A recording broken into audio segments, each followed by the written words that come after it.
Assalamualaikum warahmatullahi wabarakatuh. Perkenalkan, kami dari kelompok 2 ingin mempresentasikan mengenai karakteristik koran offline dan tabloid. Saya Adabilan Firdaus dengan NPM 202465301 ingin menjelaskan tentang pengertian koran offline dan karakteristik koran.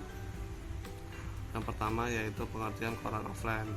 Pengertian koran atau surat kabar adalah suatu penerbitan yang ringan dan mudah dibuang, biasanya dicetak pada kertas yang berbiaya rendah yang disebut dengan kertas koran, yang berisi dengan berita-berita terkini dalam berbagai topik.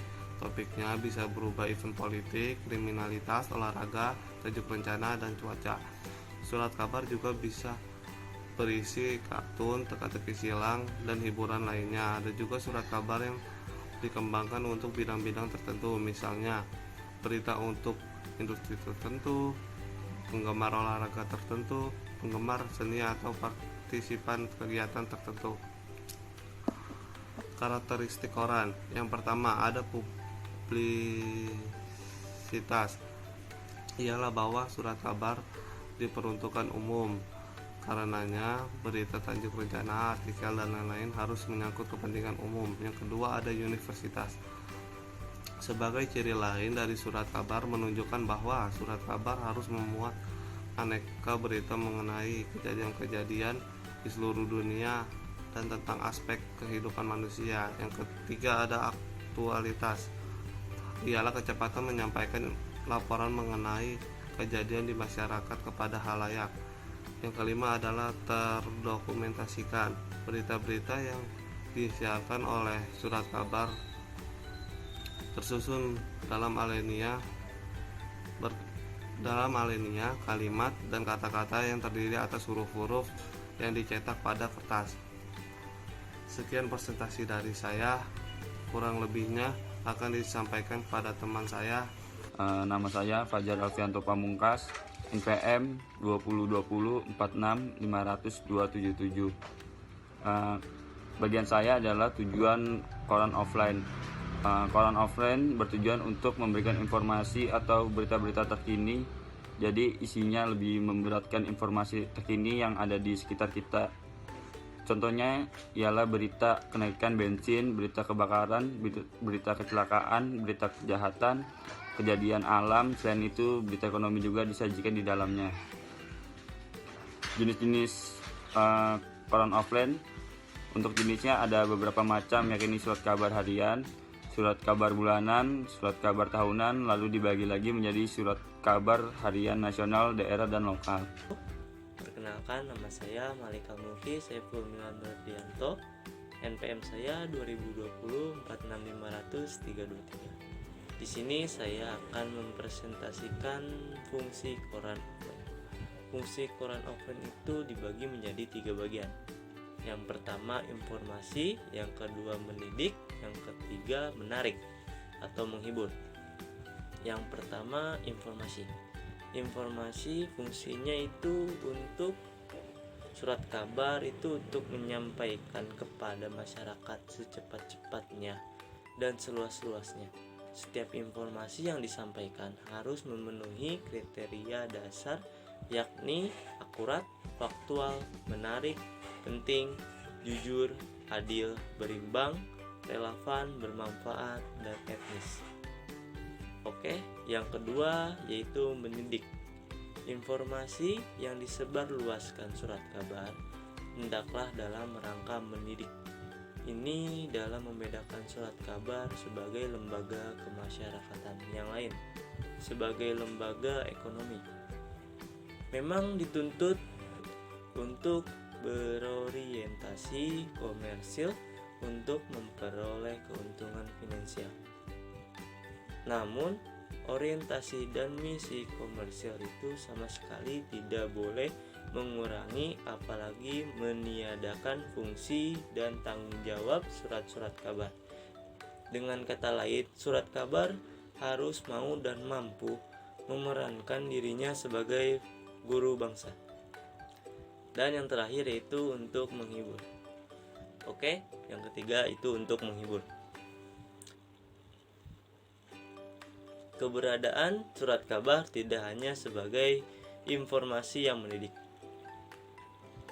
tetapi surat kabar juga harus mampu berperan sebagai media hiburan yang menyenangkan diri sehat bagi seluruh lapisan masyarakat. Artinya, apapun pesan, rekreatif, dan sajian mulai dari cerita pendek hingga teka-teki silang tidak boleh bersifat negatif. Maksudnya itu, surat kabar harus menjadi sahabat setiap pembaca yang menyenangkan. Oleh karena itu, sebagai hiburan yang menyesatkan harus dibuang jauh-jauh dari pola pikir surat kabar sehari-hari. Perkenalkan, nama saya Natasha Tia Mazalfa, NPM 2020465000294. Di sini saya akan menjelaskan tentang beberapa jenis-jenis dari koran offline. Yang pertama adalah pers komunitas. Pers komunitas adalah jenis pers yang memiliki jangkauan wilayah sirkulasi yang sangat terbatas. Nah, pada surat kabar atau koran ini menunjukkan bahwa jangkauan surat kabar ini sangat kecil. Jadi mereka membuat koran itu bukan untuk disebarluaskan, melainkan mereka membuatnya hanya untuk masyarakat di wilayah mereka, di suatu kecamatan atau di suatu desa. Nah, biasanya isi-isi berita dari koran tersebut berupa potensi atau masalah aktual, masalah-masalah yang baru-baru terjadi di desa atau kecamatan tersebut. Dan biasanya koran ini dipergunakan untuk menyebarluaskan informasi dan juga edukasi. Yang kedua adalah pers lokal. Pers lokal ini mempunyai jangkauan yang sedikit lebih luas, yaitu masuk ke dalam daerah perkotaan dan sekitarnya. Salah satu dari ciri pers lokal yaitu 80% dari isi surat kabar atau koran tersebut berisikan tentang berita-berita yang terjadi seputar perkotaan, lalu laporan, dan berupa sajian gambar-gambar yang bernuansa lokal yang masih dalam cakupan daerah perkotaan tersebut. Dan kebijakan redaksional pers lokal ini masih bertumpu dalam pengembangan pendekatan geografis dan psikologi dalam dimensi dan aplikasinya. Dan yang ketiga adalah pers regional. Pers regional ini mempunyai cakupan yang cukup luas karena berkedudukan di ibu kota provinsi. Dan kota-kota yang berada dalam suatu provinsi tersebut dapat dicakupi oleh pers regional ini. Sebenarnya dalam situasi yang normal, pers regional dengan pers lokal itu tidak jauh berbeda. Jadi yang membedakan itu cuma cakupan wilayahnya. Kalau regional itu lebih besar karena berada dalam provinsi, kalau lokal lebih kecil karena berada dalam jangkauan kota, suatu kota atau suatu kecamatan. Dan pers regional ini masih tetap tidak akan beranjak dari teori proximity dengan cara membangun dan mengembangkan kedekatan geografis dan kedekatan psikologi, serta sosio-kultural dengan halayak serta kultur daerahnya. Dan dari ketiga jenis koran offline yang saya telah sedikit jelaskan, saya akan memberikan beberapa brand atau merek dari beberapa koran offline seperti Republika, Kompas, Pos Kota, Seputar Indonesia, Koran Tempo, dan juga Warta Kota, dan masih banyak lagi. Perkenalkan, nama saya Lisda Promesi dengan NPM 20204650097. Pada bagian ini, saya akan menjelaskan mengenai tabloid. Tabloid itu sendiri merupakan kumpulan berita olahan atau berita investigatif, artikel, berita, atau iklan yang terbit berkala. Biasanya itu tiap minggu, dan dicetak dalam kertas yang ukurannya itu lebih kecil daripada plano atau yang bisa disebut dengan broadcast. Tabloid pada umumnya ini terfokus pada hal-hal yang tidak serius.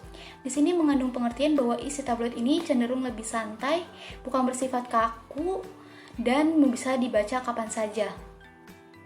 Lalu selanjutnya ada karakteristik tabloid. Yang pertama itu ada publitas, yang kedua ada akualitas, yang ketiga terdokumentasikan penyajian lebih dalam, yang keempat itu nilai akualitas lebih lama, yang kelima terdapat gambar lebih menarik, keenam ada sampul depan memiliki daya tarik, yang ketujuh itu mudah mengenali khalayak, yang kedelapan itu ada semi koran, dan yang kesembilan ada semi majalah.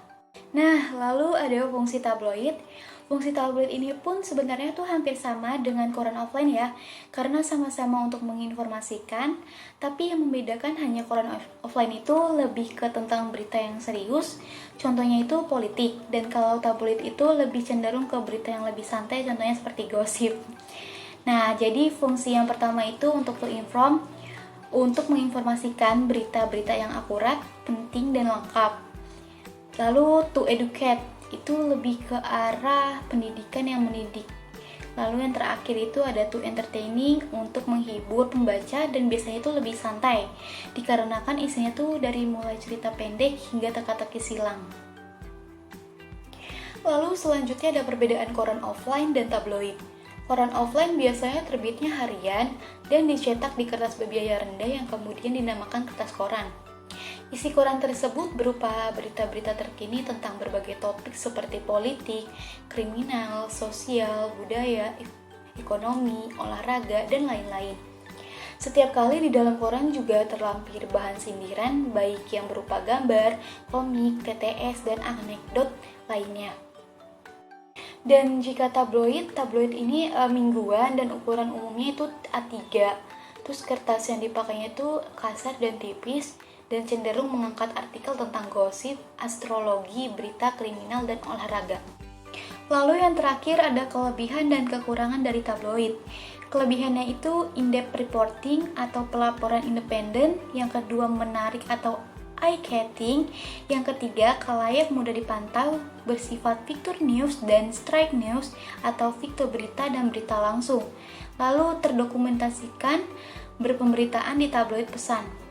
Kekurangannya itu pemberitahuan terbatas, biasanya satu atau tema besar menjadikan benang merah untuk setiap rubrik, terdapat kolerasi per satu edisi, lalu ukuran kertas terlalu lebar, memiliki daya saing penjualan antara koran dengan majalah. Sekian dari kelompok kami, kurang lebihnya mohon maaf, dan bila ada yang ingin ditanyakan silakan menanyakannya lewat WA group dan nanti kami akan jawab satu persatu.